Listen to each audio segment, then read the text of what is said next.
안녕하십니까. 논술이 개강되었습니다. 어찌합니까? 그죠? 논술이 시작되었습니다. 참, 그죠? 왜냐면 제가 왜 참이라고 했냐면 그 채점 첨삭을 하면서, 그죠? 이제 가슴 아픈 일들도 많고, 그래서, 그죠? 생각보다 성적이 안 나오기도 하고, 그렇죠? 그래서 논술이 시작되었습니다. 논술은 총 20점입니다. 20점.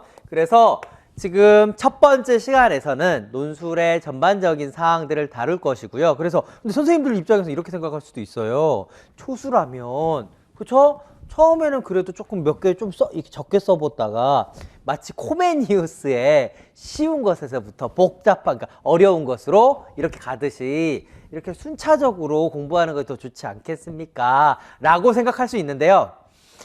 제가 판단하기엔 그러합니다. 선생님들도 지금 보면서 판단이 가능하실 겁니다. 지금 보기에 초수 선생님들한테 말씀을 드리는 거예요. 그리고 초수 선생님들한테 일단 초점을 맞춰서 설명을 드릴 거예요. 왜냐하면 첫 시간은 논술에 대한 가장 기본적인 OT인데요.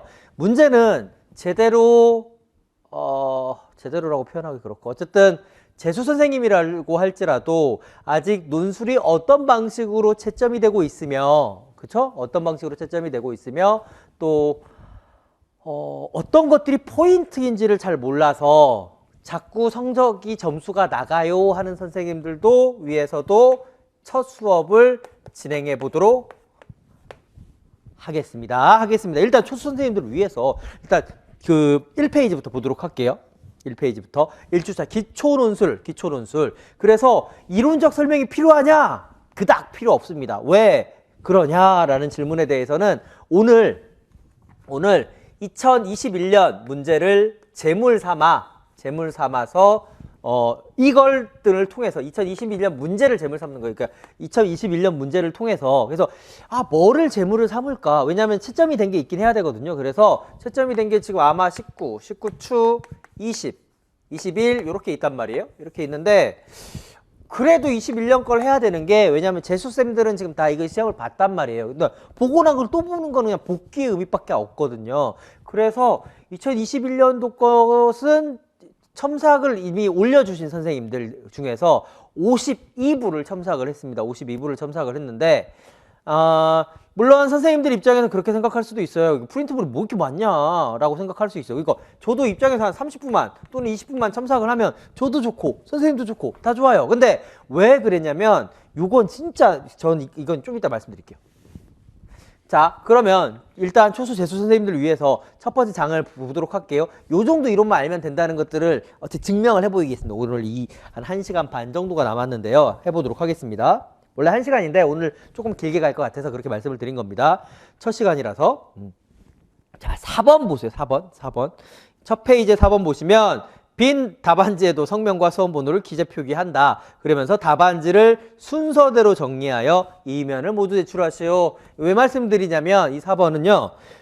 선생님들이 시험 제출할 때 1면에다가 2면을 거꾸로 적는 선생님들이 있었고 이때 5점에서 6점 정도가 대폭 감점된 경우가 있어가지고요. 반드시 순서대로 제출할 것을 명심하시기 바랍니다.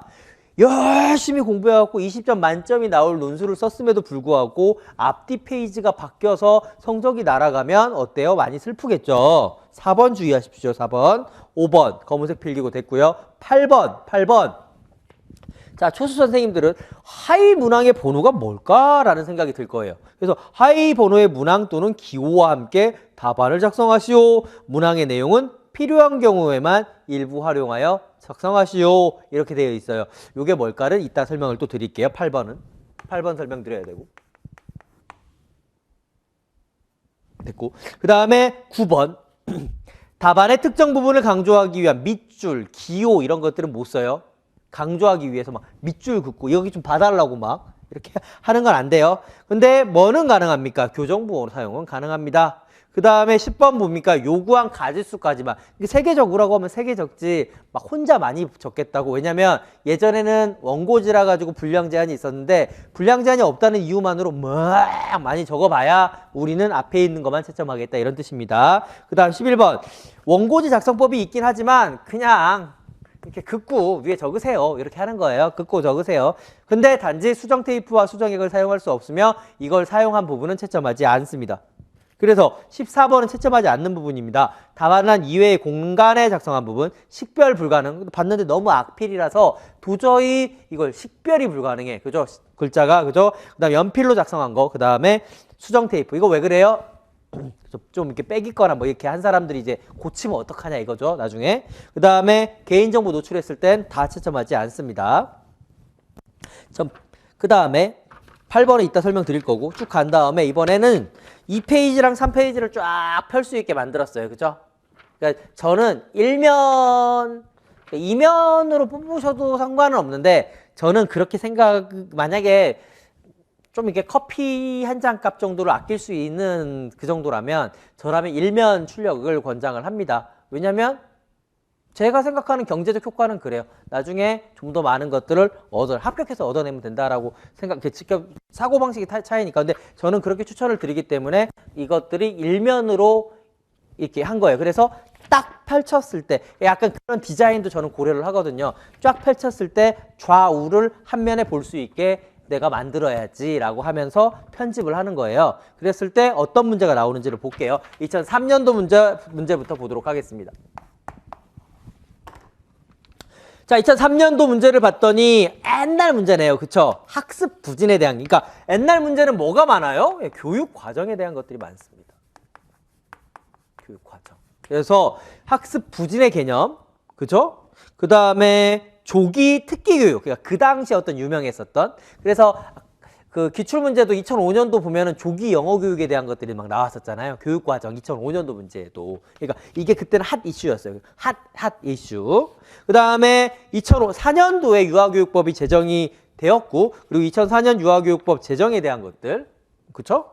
그래서 법에 대한 것들도 있었고, 그리고 이제 한 번 나오긴 했지만 아동복지라는 것이 나왔었다. 그래서 최근에 아동학대에 대한 개념들이 중시되고 있고, 그러니까 아동학대에 대한 개념이 중시된다는 게 아니라 하도 사회적 문제가 너무 많이 되잖아요, 지금. 아동학대 문제가. 그래서 아동학대가 굉장히 중시되고 있다. 아동학대가 중시되면 아동복지, 즉 아동 유아의 권리가 강조될 수밖에 없다, 이거라는 겁니다. 그 다음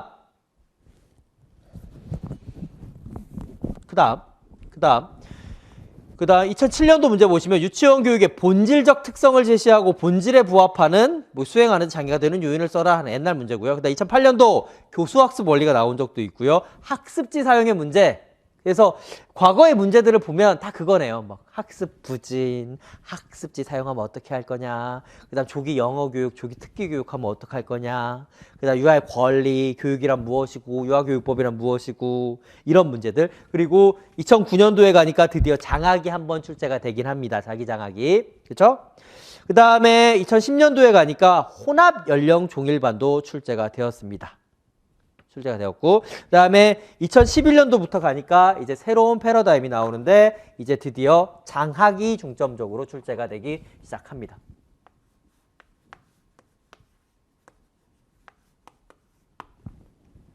그래서 장학 안에서 처음에 나왔던 게 자기장학, 그쵸? 그 다음에 두 번째 나오는 게 멘토링, 이렇게 출제가 되고요.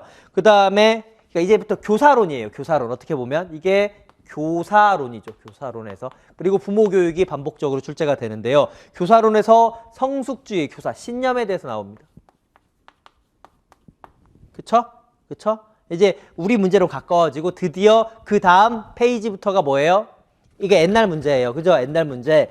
다음 페이지 가니까 우리 문제가 들어오는데 문제는 제가 거기 하늘색으로 음영을 준 부분이 있잖아요. 2017년부터. 그쵸? 이게 뭐냐면 일단 설명드릴게요. 쭉 갈게요. 이러다가 지금 여기에도 없고 여기에도 없는 게 한 번 튀어나옵니다. 그게 뭡니까? 평가. 그러니까 평가인데 솔직히 얘기하면 여기서 출제됐다고, 여기서 출제됐다라고 볼 수가 있죠. 지금 우리는 평가를 어디서 배웠어요? 개론에서 배웠잖아요. 근데 실제 평가 원래 어디 있는 친구예요? 계획, 실행, 평가. 즉 교육 과정에 있는 친구죠. 그러니까 교육 과정 안에 보면 계획을 하고 실행을 하고 평가를 하게 되잖아요. 그쵸? 그쵸? 그쵸? 그래서 이 평가 중에서 어떤 평가가 나왔냐면 포트폴리오 평가가 나온 거예요. 그럼 무슨 말이냐면 다음에도 이 평가에서 한 번쯤은 나올 수 있지 않을까. 왜냐하면 교육과정, 교사론, 부모 교육이 지금의 출제 범위니까요. 앞으로 뭘 출제가 될지는 모르겠지만 기존의 추세는 이러하다는 거예요. 그 다음 추시 보세요. 추시 2013년 추시 보니까 기관의 조직 문화가 나와요. 그렇죠? 그래서 여기에 교사론에서 조직 문화가 나오면서 조직 문화에서 뭐가 나오냐면 진짜 그 조직 문화 자체가 나왔어요. 그렇죠? 문화. 그 다음에 스트레스가 나오고요. 그 다음에 반성적 사고. 반성적 사고 또 여기 안 끼네. 그죠? 그리고 여기에다가 또 전문성 요건, 전문성에다가 지금 반성적 사고가 나오는 거예요. 실천적 지식, 반성적 사고, 효능감 이런 개념들이 있는데, 그죠? 그 다음에 2016년도 되니까 다시 교육과정이 나오는데 뭘로 나오냐면은 그 고시문에 있었던 그 편성과 운영을 근거로 해가지고 탄력적 운영이 나오는 거예요. 탄력적. 교육과정에서 탄력적 운영이 나옵니다. 여기 나옵니다. 다시 여기까지입니다. 여기까지가 완전 이전까지랑 비교하면 이제 그 다른 문제예요. 왜냐면 이때의 논술은 뭐냐면은요. 약간 체력장 같은 느낌이에요. 체력장 안 해보신 분 모르죠. 이거 뭐냐면 점수를 주는 논술이었어요. 그래서 정말 못 보면 막 18점. 아 진짜 대충 썼다 19점. 좀만 쓰면 20점. 요렇게 나오던 시절이 대략 한 2015년, 2016년까지였어요. 왜 그랬냐면 문제 자체가 제시문에 없는 내용을 물어봤고요. 그렇다 보니까 제시문에 없는 내용을 물어봤기 때문에 채점자들은 교수님들이 아니잖아요. 만약에 교수님이 채점했으면 선생님의 채점 한 석 달, 넉 달, 5달 걸릴 수도 있어요. 아니 그 이상 걸려요. 10,000명이 봤으면 와 얼마나 엄청 오래 걸려요. 그래서 채점이 안 돼요. 그러니까 어쩔 수 없이 유치원 선생님들이 병설 유치원 선생님들이 채점을 할 수밖에 없는 것들이고 그 과정에서 재량권을 발휘하기가 굉장히 어렵단 말이에요. 자유재량권을 발휘하는 게 어려워요. 그래서 기속재량, 그러니까 내 안에서 채점하라고 하면 그 채점 안에서 허용을 하다 보니까 그랬단 말이에요. 그러니까 이거 좀 논술을 너무 점수를 막 과하게 주는 것 같다라는 생각이 들었는지 2017년도부터 초등 쪽이랑, 그러니까 우리도 초등이긴 하지만 그 초등 중등 쪽이랑 마찬가지로 배점을 15점 배점으로 올려버립니다. 그러니까 당시에는 내용 점수가 15점이라는 거죠. 내용 점수랑 맞춤법이라든가 기타 등등이 예전에 10점이었는데 얘가 5점으로 줄어든 거죠. 그러니까 야 우리 맞춤법이라든가 글 체계성 이제는 조금만 볼게. 어차피 그렇잖아? 뭐 글자 수 뭐 이런 거 필요 없어요. 그러니까 이거 5점만 보고 우리는 이제 좀 내용을 볼게 라고 한 거예요. 그러면서 어떤 문제를 냈냐면 약간 제시문 속에 내용을 집어넣어 버렸어요. 그래서 명확하게 틀린 답과 명확하게 맞은 답이 드러나기 시작을 합니다. 그래서 이때부터 점수가 까이면은요, 와, 심지어 12점대가 나오는 거예요. 심지어 9점, 10점, 11점, 이 점수대가 나오는 거예요. 난리가 나요. 이거는 1년 내내 교육과정을 내가 아무리 공부를 잘해도 회복 불가능해요. 회복 불가능. 예를 들어서 거의 다 맞아야 된다는 소리예요. 12점 나오게 마이너스 8점 돼버리면 그죠? 이게 되게 힘들거든요. 그래서 선생님들이 기본적으로 논술은 20점 맞으면 정말 좋겠지만 최소한 18점, 19점, 20점 분명히 받고 나와야 돼요. 그리고 그 방법에 대한 것들은 거의 오늘 이번 주부터 1주부터 4주차까지 딱 하게 되면은 감이 오실 거예요. 어떤 선생님은 오늘 감이 오실 수도 있어요. 그래서 15점이 바뀌면서 뭐가 나왔냐면 교사의 역할 이것도 교사론이죠. 그러면서 기관의 조직 문화 중에서 뭘 냈냐면 조직 문화 중에서 여기에서 플러스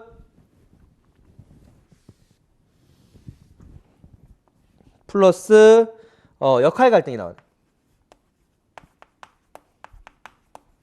그렇죠? 역할 갈등 나왔고 자 드디어 처음으로 부모 교육이 출제가 됩니다. 그리고 장학 나왔었잖아요. 자기 장학, 멘토링, 동료 장학이 나오고요. 그 다음 해에도 또 동료 장학이 나오고요. 그 다음에 맨 마지막, 교사론 맨 마지막에 가서 뭐가 있냐면 교직 윤리에 있는 도덕적 딜레마를 출제하기에 이릅니다. 되게 신기하게 그때 우리 모의고사에 있는 문제랑 아이 이름까지 똑같이 해서 문제가 출제가 된 적이 있어요. 그 다음 2021년도에 올해 다시 부모교육이 언제 있었던 부모교육이죠? 2018년도에 있었던 부모교육이 2021년도에 다시 출제가 되었습니다.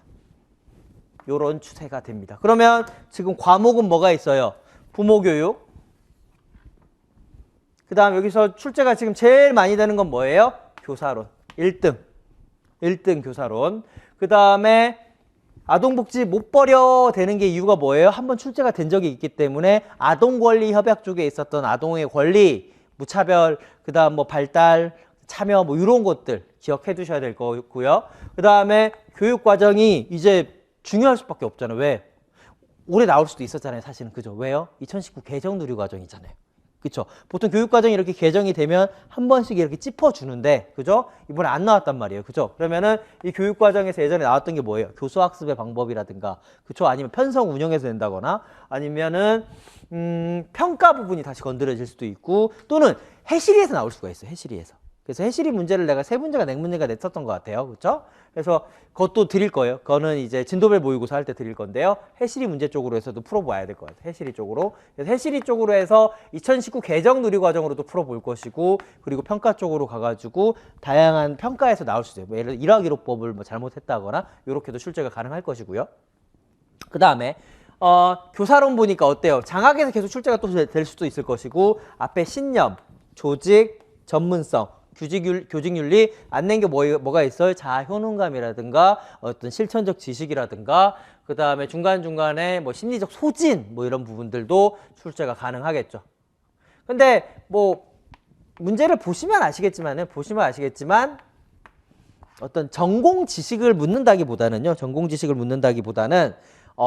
그 안에서 어떻게 찾아내는 능력이 굉장히 중요합니다. 찾아내는 능력이 중요해요. 그래서 그 부분이 뭔지 또 살펴보도록 하겠습니다. 일단은 자, 지금 뭘 알았냐면은요. 일단 처음에 있었던 게 맨 처음 굉장히 기본적으로 논술 시험을 어떻게 볼 거냐. 첫 번째 유의점. 그 다음에 두 번째가 뭐냐면 자, 어떤 내용이 출제가 되고 있으며 나는 논술 공부를 할 때 어떤 영역을 공부하면 좋은가에 대해서 봤어요. 하지만 아직 공부를 바로 들어가지 않아도 무방합니다. 서두르지 마요, 논술. 네.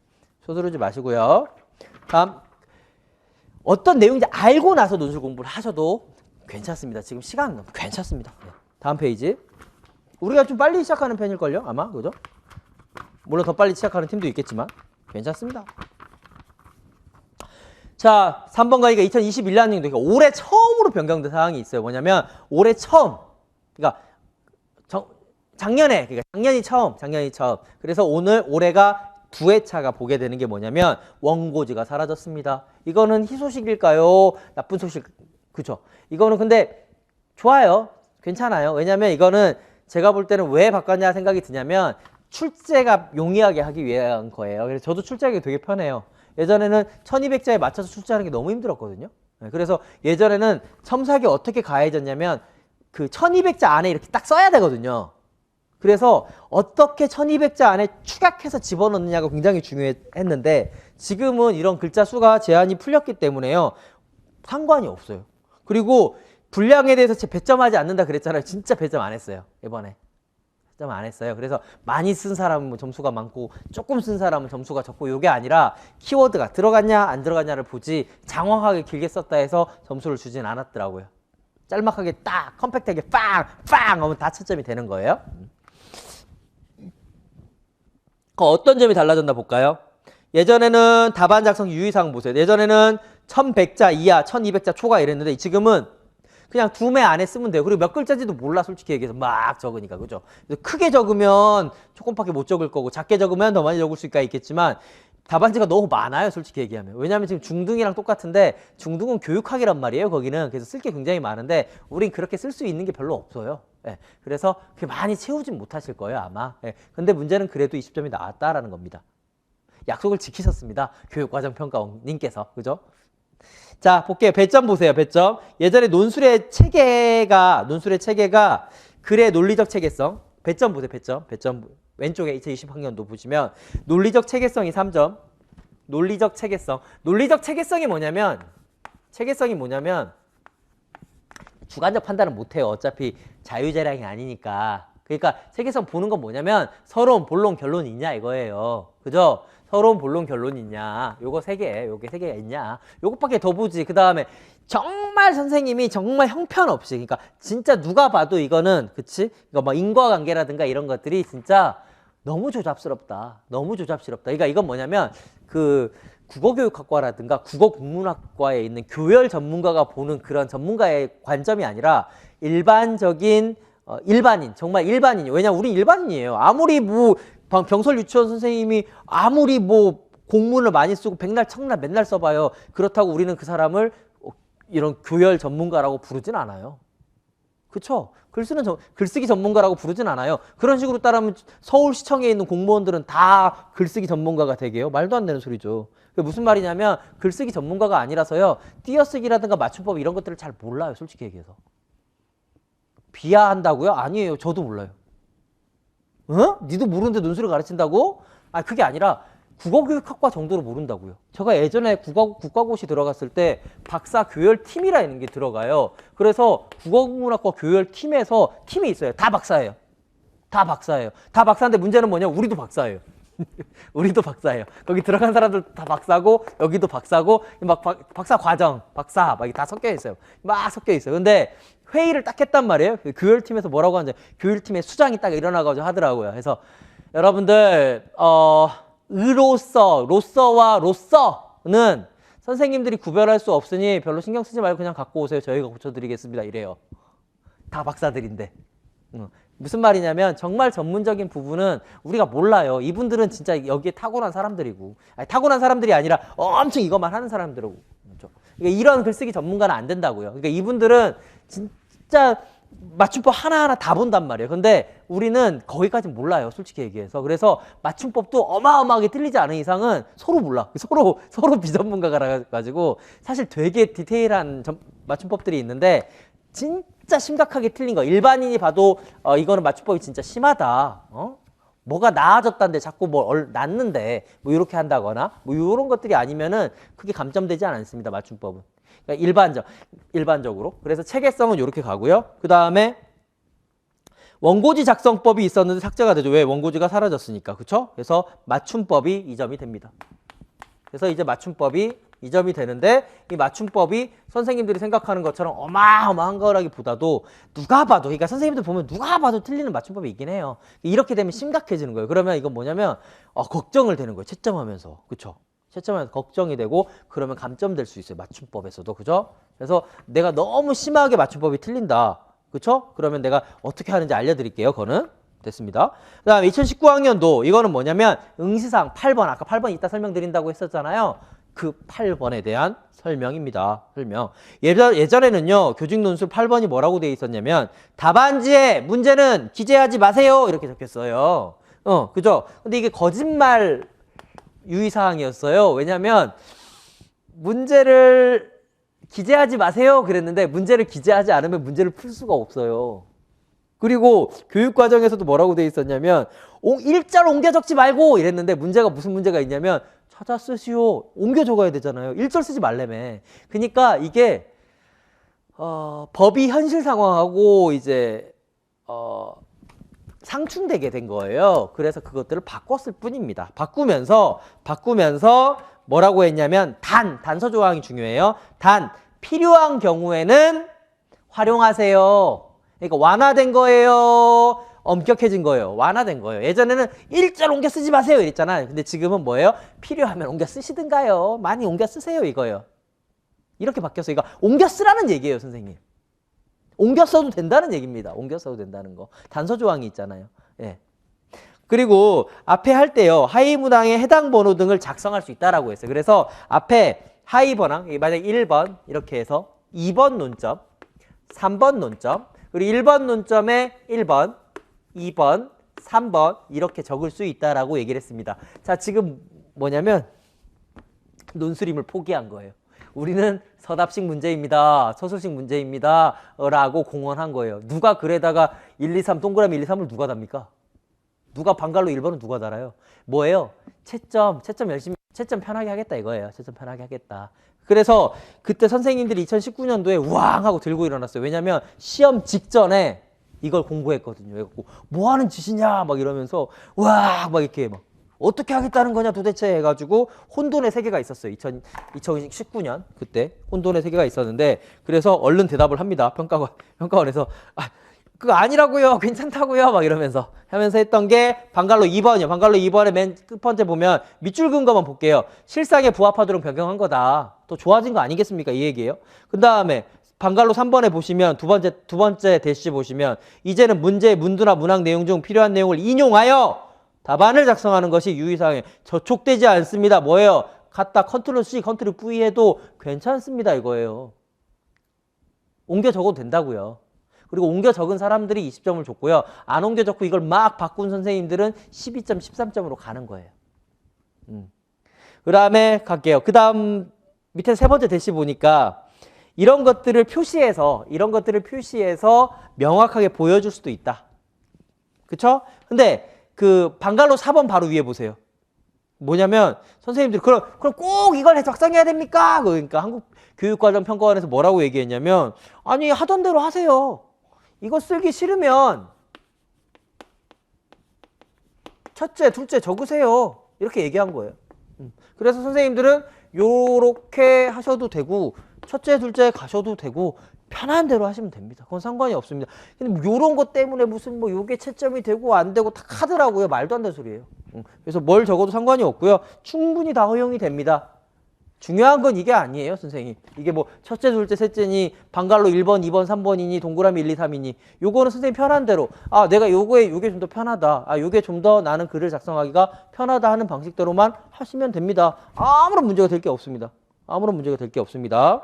근데 가장 중요한 건 근데 좀 식별 가능하게 해주면 더 좋긴 해요. 채점자 입장이 되게 편하거든요. 그러니까 저도 가끔 선생님들 거 굉장히 그러니까 막 에너제틱하고 막 에너지가 있을 때는 막 이렇게 채점을 하는데 선생님들이 막 중간에 보면 막 섞어놔요. 막 중간에 막 다 막 여기 섞어놓고 첫째, 둘째, 셋째도 없고 뭐가 어디에 있는지도 모르겠고 그러면 보통은 이렇게 첨삭을 한단 말이에요. 이렇게 첨삭을 하다가 안 보여요. 그러면 이렇게 가요. 그럼 어때요? 기분이가 저는 괜찮습니다. 저는 괜찮은데 채점위원들도 사람이란 말이에요. 그러니까 기분이가 안 좋으면은요. 또 기분이가 안 좋게 이게 나가요. 괜히 그들의 신경을 거슬릴 필요는 없다라는 생각이 들어요. 저는. 그래서 막 끼부리고 멋부리고 이게 중요한 게 아니에요. 논술은. 끼부리고 논술 부리고 그러니까 끼부리고 논술 부리는데 끼부리고 멋부리고 독창성을 추구할 필요가 없다고요. 이거는 백일장이 아니에요. 이건 그냥 국가고시 중에 하나 중에 그냥 답이 있냐 없냐를 물어보는 정말 옳은 답을 하나를 향해서 나아가는 거예요. 수렴적 해결 방식이에요. 이거 발산적 해결 방식처럼 상상력과 창의성을 발휘하는 곳이 아니에요. 정말 죄송하지만. 근데 이거를 잘못 파악을 해서 이걸 발산식, 즉 상상력과 어떤 창의성을 발휘한다라고 생각하는 순간 점수는 아작이 나요. 근데 그게 아니라 이 시험은 그냥 컨트롤 C, 컨트롤 V의 시험이구나. 그리고 거기에서 살짝의 양념들이 들어가는 게 만점으로 가는 시험이구나라는 것만 딱 깨달아도 선생님은 이미 18점 이상이세요. 이걸 아느냐 모르느냐에 따라서. 그래서 예전에 19년도에 12점, 13점 받았던 선생님들이 정말 이거 강의 첫째 1강 하나 딱 듣고 나서 19년 추시 6월 1일 날 시험장 들어가서 19점, 20점 받고 들어온 게 그래요. 그러니까 뭐냐면 선생님들은 글을 못 쓰는 게 아니라 어떤 방식으로 채점되는지를 몰라 썼을 뿐인 거예요.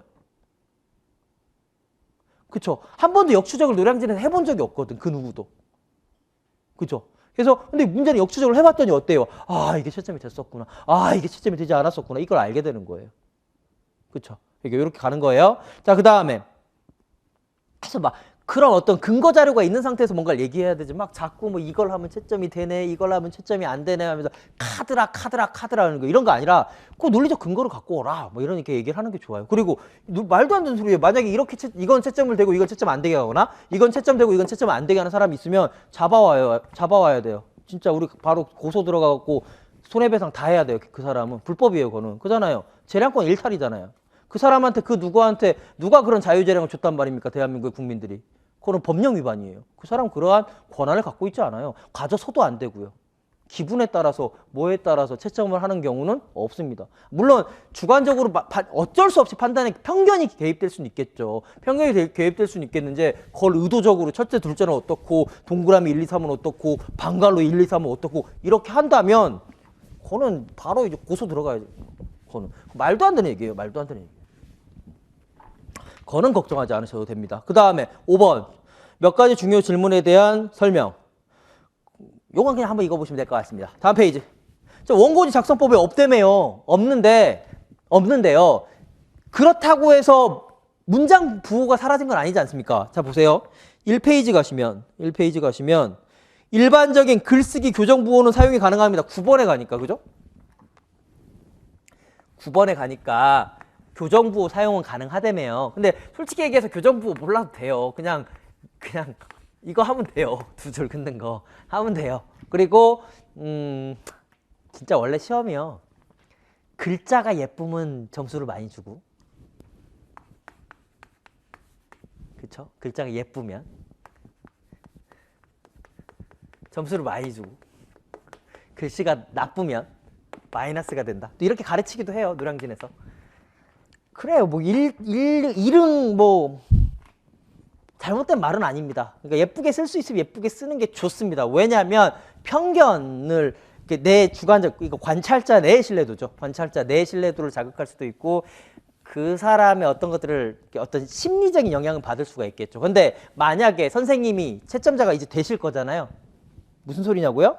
선생님도 합격하면 채점 들어가세요. 몇 년 걸리시면. 자, 그러면 선생님이 몇 년 후에 합격을 하셨어요. 합격을 했단 말이에요. 현장 갔어요. 갑자기 누가 와요. 아, 이번에 논술 채점위원을 모집을 하는데 어떤 선생님이 들어가셨으면 좋겠어요? 제가 한번 들어가 보겠습니다. 딱 들어갔어요. 딱 들어간 다음에 어머 예쁘네 플러스. 어머 뭐 글씨 못 썼네 마이너스.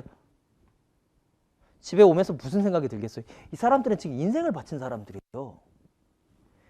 이 1년 동안 얼마나 많은 것들을 포기했어요? 육아를 포기는 아니지. 그러니까 우리 아이 한 번 더 사공작용 할 수 있는 거 쭉 참아내고 공부하고 아침에 조금 1시간, 2시간 잘 거 꼭 아껴가지고 1-2시간 자고 이렇게 하면서 1년을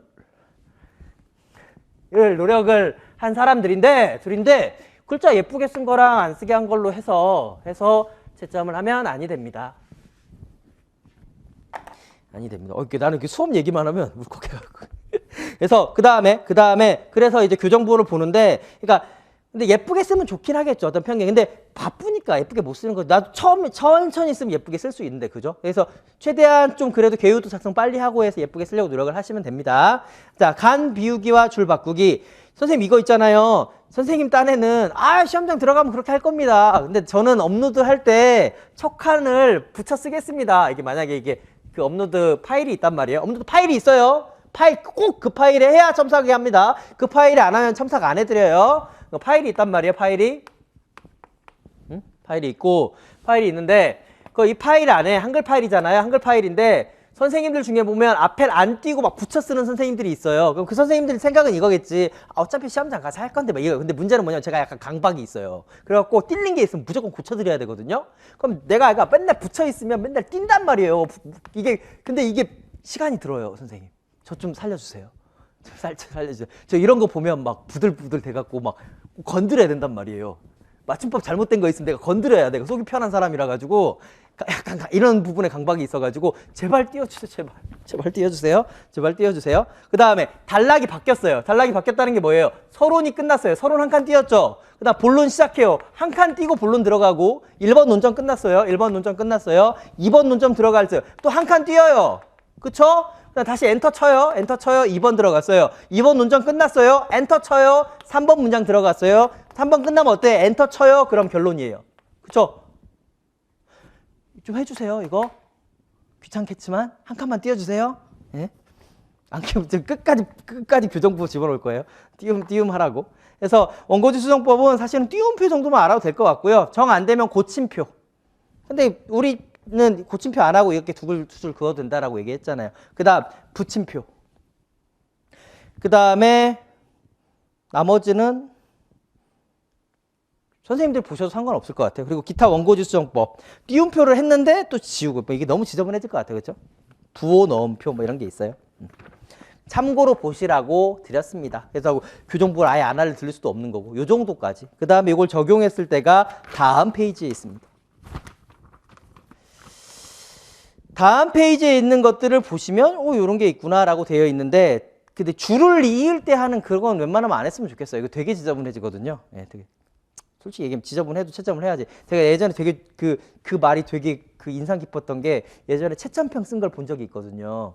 근데 물론 다른 과목이긴 하지만 그래도 저는 되게 감동받았던 말이거든요. 그게 뭐냐면 교수님이 채점을 했었단 말이에요. 사법시험 같은 경우 채점을 했는데 채점 안을 나눴는데 이렇게 글을 썼어요.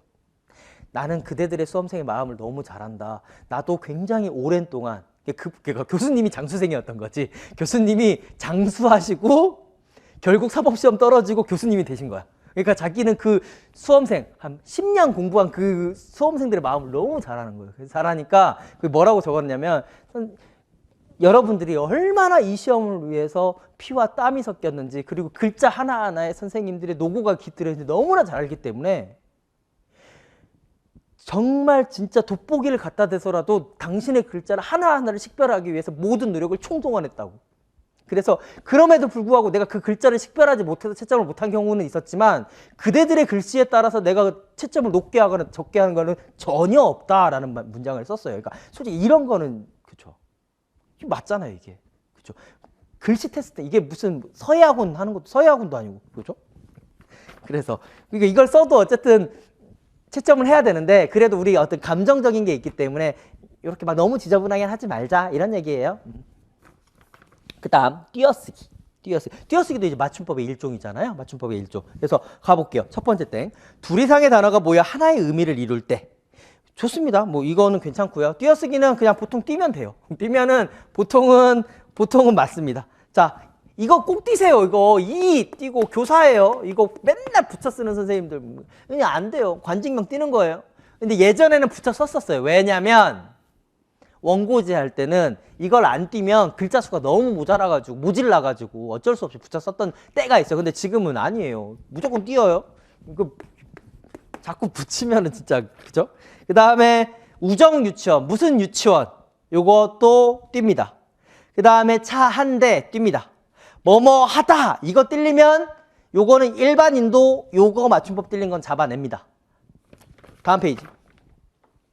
그리고요 최근에는요 아이고 알고리즘이라든가 온갖 인공지능이 너무 발달을 해갖고요 조만간에 보면 영어 번역을 다 시켜줄 것 같아요. 그죠? 다 시켜줄 것이고요. 지금 맞춤법 검사기가 너무 잘 나와 있어요. 네이버 맞춤법도 있고요. 다음 맞춤법도 있고요. 그 다음에 가장 많이 쓰이는 게 스펠러라는 건데 부산대학교에서 너무 잘 만들었어요. 너무 잘 만들어갖고 2018년도 이후 한컵 원피스에는 다 들어가 있다라고 얘기를 합니다. 그래서 거기 이거 스펠러 치면 돼요. 푸산 ac.kr 해가지고 쳐서 들어간 다음에 선생님이 쓴 글을 다 쓰고 나서요. 한 번만이라도 스펠러에다가 딱 집어넣으세요. 그러면 다 교정해주고요. 왜 틀렸는지까지 설명을 해줘요. 그래서 교정하고 보내세요. 물론 야 너가 고치기 싫으니까 그런 거 아니야. 저도 스펠러 돌린 다음에 교정해줄 수 있어요. 그리고 알바 써서 교정해줄 수 있어요. 그리고 저도 해드렸어요. 근데 이런 기능이 있는데 굳이 그쵸? 기계가 할 수 있는 일을 저는 기계가 할 수 없는 일을 하는 사람이잖아요. 그러니까 기계가 할 수 있는 일에다가 제가 쓸데없이 막 거기다 막 맨날 유아간 해갖고 맨날 붙여. 그럼 맨날 막 답답해갖고 뛰고 교사간 맨날 붙여. 그럼 난 답답해서 막 뛰고 이 교사 맨날 붙여. 그럼 답답해서 뛰고 이거 되게 시간 낭비인 것 같아요. 시간 엄청 들더라고 이게. 은근히 제 시간이 확보돼야 선생님의 강의 질은 높아집니다. 스펠러 한 번씩 돌려서 보내줘. 그쵸? 스펠러 한 번 돌려가지고 한번 딱 요새 이게 교수님들이 너무 좋아하세요. 이게 저도 이제 아는 교수님한테 전해 들은 건데 야 요새 논문 쓸 때 다 이거 해. 이거 한 번씩 돌리고 논문 쓰면 완전 좋아. 막 그렇게 하더라고요. 그래서 요거 한번 돌리면은 자기 스스로 맞춤법 검사가 되는 거예요. 그쵸? 그래서 지금 첨삭 받는 선생님들이 전체 인원의 10%도 안 되잖아요. 그럼 지금 90% 이상의 선생님들은 어떻게 해야 돼요? 스펠러 돌리세요. 그러니까 이거 돌리세요. 문법. 그러면 왜 틀렸고 어떤 의미에서 틀렸는지가 나오는데 뭐 그것까지는 안 읽어봐도 되고요. 이게 막 표시된 거 있으면 한번 보세요. 그리고 올린 다음에 제가 이게 좀 심하다 하는 것들은 또 고쳐드릴게요.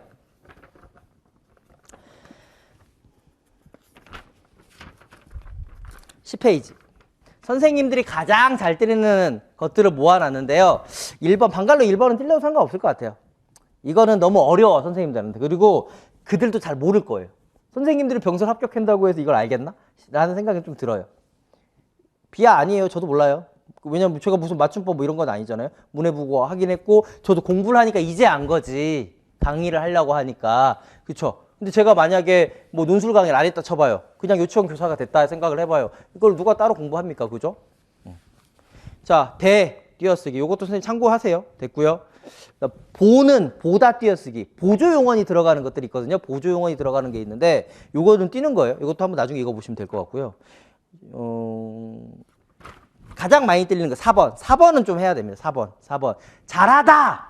이게 한 글자가 되어버린 거예요. 그래서 암기해야 돼요. 이거는. 잘하다. 그래서 이거는 잘할 수는 붙였어요. 그 다음에 주고받다라는 단어를 굉장히 많이 쓰거든요. 우리가. 근데 이게 원래는 띄어쓰는 게 맞는데 이게 그래서 국어가 어려워요. 원래는 띄어쓰는 게 맞는데 왜 자장면이 맞는데 선생님들이 짜장면 하니까 어떻게 됐어요? 짜장면도 표준어가 돼버렸잖아요. 주고받다가 하도 많이 쓰니까 주고받다라는 게 한 단어가 돼버린 거예요. 그러니까 이건 띄어쓰면 안 돼요. 왜? 한 단어예요. 주고받다예요. 하나예요. 하나. 한 단어예요. 고착되어 버려서 고착. 그래서 주고받다 잘할 수 있는 됐고요. 한 번도 됐습니다. 한 번 넘어갑니다. 이 정도 틀릴 수 있지. 그래, 이해합니다. 근데 할 수가 붙을 때 요것만 명심해줘요. 예를 들어서 앞에가 명사예요. 명사면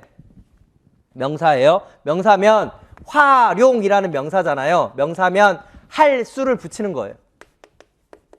할 수를 붙이는 거예요. 근데 이게 명사가 아니라 형용사나 부사다 이러면은 뛰는 거예요. 예시가 없나?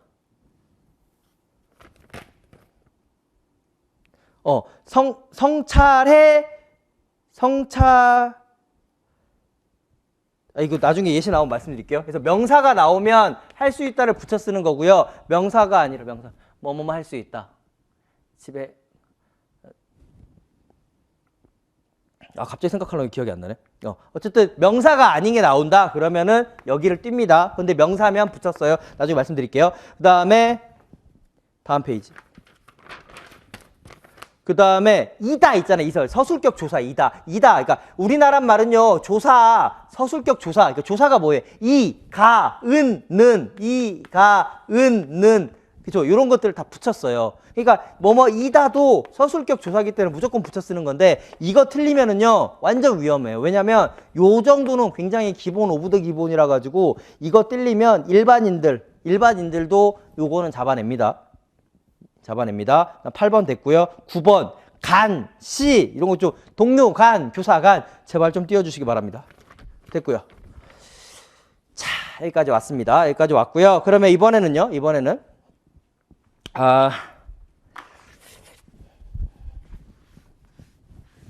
2021년도 문제를 통해서 그러니까 이론 수업이 여기서 끝나는 게 아니라 이제 한 4주차까지 계속 반복해서 그것들을 통해서 논술 첨삭된 것을 통해서 계속 설명을 드리는 거예요.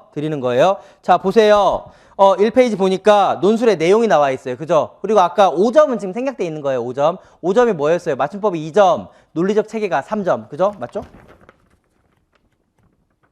논리적 체계가 3점. 어깨 몇 페이지? 4페이지. 그죠? 논리적 체계가 3점. 그 다음 맞춤법이 2점이에요. 됐습니다.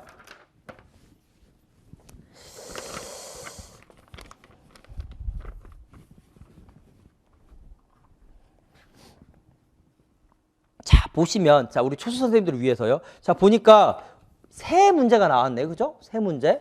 보통 이렇게 3개가 나와요. 일반적으로. 나중에 기출문제집을 모아드린 거를 한번 올려드릴게요. 그리고 카페에도 있긴 하거든요. 카페에 보시면 2003년인가 4년부터 2021년도까지 논술 자료를 한꺼번에 딱 모아놓은 게 있어요. 기출문제를 보시면 문제 형식을 알 수 있을 것이요. 자, 이렇게 3번 나왔어요. 그럼 문 단위예요. 이게 문장은 나는 집에 갔다가 문장인데 요 1 하나가 하나의 문단, 2 하나가 하나의 문단, 3 하나가 하나의 문단이 되는 거예요. 그리고 여기 것들을 한번 이게 뭐라고 할까? 논점 분석을 한번 해볼 거예요. 어려운 말, 논점 분석하니까 되게 있어 보이잖아요. 됐고요. 논점 분석도 말고 그냥 답 한번 찾아볼게요. 쉬운 용어 쓰는 거죠. 답 한번 찾아볼게요. 1, 2, 3번. 그러니까 뭐냐면 이거 완전 교육과정 문제에서 조금 긴 서술형 문제다라고 생각을 하시면 돼요. 왜냐면 옳은 답이 있어요. 원래 논술이 옳은 답이 어디 있어요. 그죠? 내가 주장 딱 하는 건데. 그죠? 근데 이게 답이 있어요. 답이 있어요. 정해놓은 답을 정해놓고 하는 거예요. 자, 그 다음에 몇 가지 우리 초수 선생님들을 위해서 말씀을 드리면 서론 결론 어떻게 해야 되나요? 지금 신경 전혀 안 써도 돼요. 서론 결론 아예 쓰지 마요. 그냥 지금 뭐 있으면. 하지 말고요. 남이 서론 결론 쓴 거를 그냥 갖다 뺏기시면 됩니다. 초반에는. 그러니까 왜냐면 왜 그러냐면은요. 명확한 근거에 의해서 서론이 잘못됐다, 결론이 잘못됐다라고 얘기를 해야 되는데 선생님 누군가의 서론을 보고 잘못됐다라고 말할 수 있어요? 재수 이상 선생님들, 다른 선생님들의 서론 결론을 보면서 서론 결론에서 마이너스 할 수 있어요? 무슨 근거로? 뭘 근거로?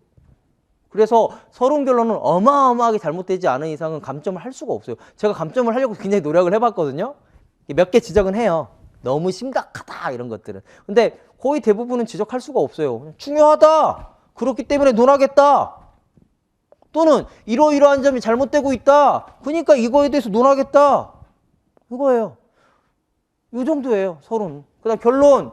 다시 똑같은 거예요. 결론 뭐예요? 요것들에 대해서 논했다. 앞으로 우리는 더더욱 열심히 노력해야 된다. 이거예요. 그리고 약간의 틀이 있어요. 그러니까 너무 여기 스트레스 받지 마요. 아무런 의미가 없는 거에 스트레스 받지 말라고요. 제발. 플리즈. 그 다음 두 번째. 그럼 처음에 어떻게 해야 되냐? 물론 이제 보면 아시겠지만 키가 있어요. 키워드가 있어요. 그래서 이게 들어가면 채점이 되는 진짜 단순 무식한 게임이에요. 그래서 2019년도에 이 첫 강의가 시작됐을 때 굉장히 많은 직강 선생님들이 울었어요. 왜냐면 진짜 글 잘 쓰는 선생님들이 12점, 13점을 받았고요. 죄송한 얘기지만 글을 좀 못 쓰신 선생님들이 만점을 받았어요. 왜냐하면 글 못 쓰는 선생님들은 창의적인 개발을 하는 게 너무 어려웠기 때문에 컨트롤 C, 컨트롤 V를 많이 했고요. 그냥 찾아 썼어요. 근데 글을 너무 잘 쓰는 선생님들은 막 거기다가 막 바꿔 쓴 거예요. 그 선생님들이 점수가 떨어진 거예요. 근데 그것만 있으면 합격했었던 선생님들이 이제 굉장히 많이 타격을 받았었죠. 근데 이제 선생님들은 이 사실을 알고 있기 때문에. 그리고 올해 또 그렇게 그러니까 19추, 20, 21 이렇게 4개년 동안 내가 그 이전에 어떻게 채점됐는지 몰라요. 근데 여기까지는 전부 다 컨트롤 C, 컨트롤 V가 채점이 됐다라는 것들은 말씀드릴 수가 있습니다. 그렇기 때문에 지금 강의가 끝나면 어떻게 하면 되냐면 키워드 자체가 뭔지가 딱 나올 거예요. 왜냐면 나올 수밖에 없어요. 그러니까 나오면 그것들을 넣고 글짓기를 하면 돼요.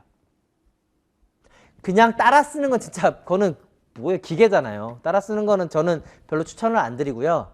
그기가 이렇게 할 수 있어요. 내가 정말 왜냐면 표현 언어랑 이해 언어는 다르거든요. 이해 언어는 되게 많아요. 우리 이해 언어에 근데 표현 언어는 뭐냐면 내가 말로 표현하는 거는 내가 이해하는 언어의 3분의 1 정도밖에 안 된다 그러거든요. 내가 표현할 수 있는 언어는 이해할 수 있는 언어의 3분의 1밖에 안 돼요. 그래서 표현하는 연습을 굉장히 많이 해보셔야 돼요. 많이 해보는데 어떻게 하냐면 모범 답안을 딱 봐요. 딱 보고 이렇게 따라 쓰면 내 머리가 안 돌아갈 거 아니에요. 그러니까 딱 봤어요. 보고 딱 덮어요. 그 다음에 키워드가 들어가게 글짓기를 해요. 또 기억이 안 나요. 막혔어요. 좀 봐요. 또 덮어요. 그 다음 또 적어봐요. 이렇게 연습을 하는 거예요. 그래서 나는 이게 길이 너무 길다 처음에 너무 길다라고 생각을 들면 하루는 이거만 그 다음 날은 이거만 그 다음 날은 3번만 해보시면 돼요. 서론 결론은 지금 안 해도 돼요. 서론 결론은 그닥 뭐 점수도 배점이 안 되는 애를 가지고 왜 고민하고 힘들어합니까? 이유가 없잖아요. 서론하고 결론은 빼요. 어차피 본론에서 채점 돼요, 선생님. 본론에서 채점 되니까 먼 근거로 자른단 말입니까? 그렇죠? 그러니까 1, 2, 3번 이렇게 연습해도 되고 그래 나는 좀 괜찮아. 그럼 1, 2, 3번 동시에 연습해도 되고 아무런 의미가 없고 괜찮습니다. 뭐 1번 따로 하든 2번 따로 하든 그렇죠? 문제는 뭐냐면 이런 거예요. 어떤 백일장 가면 이래요. 보리 예전에 제가 문해부라 가지고 딱 가면 보리의 주제와 관련된 동시를 쓰시오. 뭐 시를 쓰시오. 글짓기를 하시오. 그러면 보리를 포함해서 쓰듯이 딱 이 키워드를 포함해서 글을 쓴다라고 생각을 하면 됩니다. 진짜 그렇게 하면 글이 만들어져요. 그리고 계속 선생님이 쓴 글을 가지고 계속 다듬으시면 돼요. 많은 글을 쓰는 것도 중요하지만 많은 유형의 글을 쓰는 것도 중요하지만 한 가지 유형의 글을 여러 번 반복해서 쓰는 것도 중요해요. 예를 들어서 제가 노래를 정말 못해가지고 노래 부르러, 그러니까 발성 연습을 간 적이 있는데 가서 막 온갖 노래를 다 불러요, 만약에. 그 노래가 늘까요? 뭐 이렇게 늘 수도 있어요. 근데 내가 딱 진짜 좋아하는 18번 노래 있잖아요. 그 노래 딱 하나 가지고 얘를 완전 완벽할 때까지 딱 불러요. 그럼 어때요? 다른 노래도 자연스럽게 아 그때 그랬었구나 이렇게 되는 것처럼 꼭 반드시 많은 유형을 알아야 되는 건 아니에요. 그쵸? 네, 그래서 내가 했었던 것들을 충분히 확인하고 그 다음 거 가도 충분합니다. 아시겠죠? 너무 많은 걸로 그래서 얇게만 가는 것보다도 내가 했었던 것들을 계속 수정하다 보면 어때요? 계속 점점 좋아질 거 아니에요. 어떻게든. 그쵸? 근데 솔직히 얘기하면 그런 문장에 대한 것들은 채점이 잘 안 되는 것 같긴 해요.